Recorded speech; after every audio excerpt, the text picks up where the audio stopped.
எதை பற்றி பார்க்க போகிறோம்னா ஒரு போயம் தான் பார்க்க போகிறோம். அப்படியே டைட்டில் என்னன்னா வின்சர் இன் லோவர் கனடா. இது வந்து யார் எழுதியிருக்கான்னா சாண்டிஷ் ஓக்ராடி. போயமை பற்றி பார்க்கலாம். நம்மளுடைய ஆத்தர் வந்து ஐரிஷ் போயட் அண்ட் இவர் எங்கேருந்து ஸ்டார்ட் பண்ணியிருக்காரு அப்படின்னா கனடா ஜியாகிரஃபியில் இருந்து ஸ்டார்ட் பண்ணியிருக்காரு. அண்ட் இது எங்கே எண்ட் ஆகியிருக்குன்னா யூனிவர்சல் ஐடியா ஆஃப் ஈக்வாலிட்டியில் எண்ட் ஆகியிருக்கு. தீம்ஸ் பார்க்கலாம். இதில் என்னென்ன தீம்ஸ் கொடுத்துருக்காங்கன்னா nature, humanity, class discrimination, migration. இதில் எனக்கு டீட்டெயில்டு சம்மரியாக கிடைக்கல, ஜஸ்ட் ஒரு கிரிட்டிசிசம் கிடச்சிருக்கு. ஸோ அதை வச்சு தான் இந்த வீடியோவை மேக் பண்ணியிருக்கேன். ஓகே, வாங்க போயமை டீட்டெயில்டாக பார்க்கலாம். ஆத்தர் எப்போ பிறந்திருக்காங்கன்னா 1780 அயர்லாண்டில் பிறந்திருக்காரு. இவர் ப்ரொட்டஸ்டன்ட் மிஷனரி ஆகியிருக்காரு.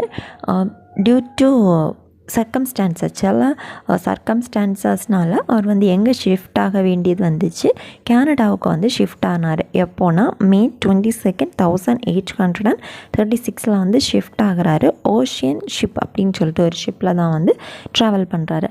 அந்த ஷிப்பில் 34 பீப்புள்ஸ் இருக்கிறாங்க.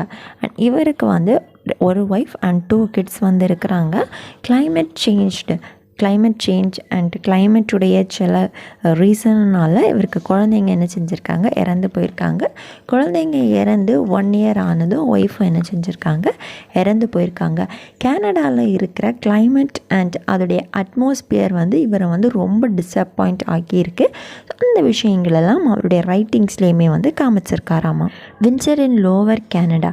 ஸோ இந்த டைட்டில் 2 மீனிங்கை சொல்லுது அப்படின்னு சொல்லியிருக்காங்க.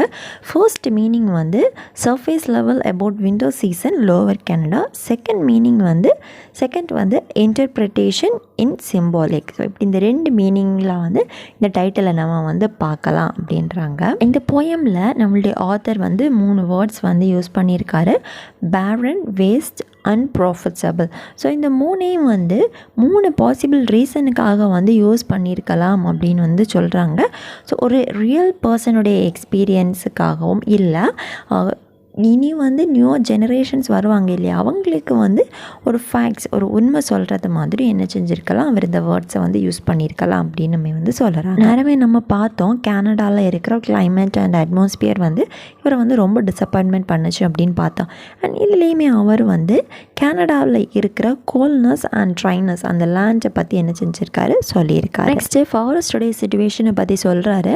ஸோ ஃபாரஸ்ட்டில் பேர்ட்ஸ் எதுவுமே ஸ்டே ஆக மாட்டேங்குது அப்படின்னு சொல்லிட்டு. ஸோ எதனால் அப்படின்னா அங்கே இருக்கிற கிளைமேட்டுனால பேர்ட்ஸ் எல்லாமே எமிக்ரெண்ட் ஆகுது. இப்போ 12 months இருக்குன்னா ஒரே ஒரு மந்த் தான் என்ன செய்யுது, பேர்ட்ஸுடைய சத்தம் அந்த ஃபாரஸ்ட்லேருந்து கேட்குது. பேர்ட்ஸ் எல்லாம் 12 months ஒரே ஒரு மந்த் தான் அங்கே இருக்குது. 11 months என்ன செய்யுது, பேர்ட்ஸ் எல்லாமே டிஸப்பியர் ஆகுது அப்படின்னு சொல்கிறாங்க. ஸோ இதில் 3 types ஆஃப் பீப்புள்ஸை சொல்லியிருக்காரு.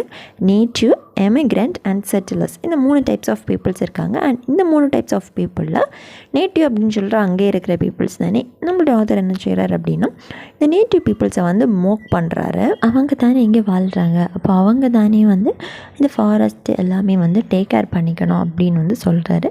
அண்ட் இந்த ஃபாரஸ்ட்டை பார்த்தா பேர்ட்ஸ் எல்லாம் இருக்கிறது மாதிரியே வாழ்கிறது மாதிரியே ஃபாரஸ்ட் எதுவுமே இல்லை அப்படின்னுமே சொல்கிறாரு.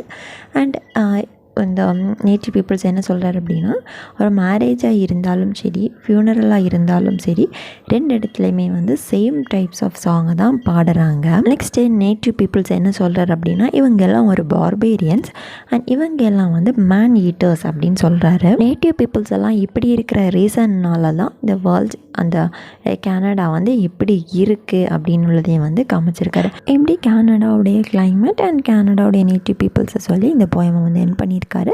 எல்லாருக்கும் புரிஞ்சிருக்கும்னு நினைக்கிறேன். இதில் டவுட்ஸ்னால் கமெண்ட் பண்ணுங்கள். லெட்டஸ்ட் வீடியோஸ் கமெண்ட் பண்ணுங்கள்.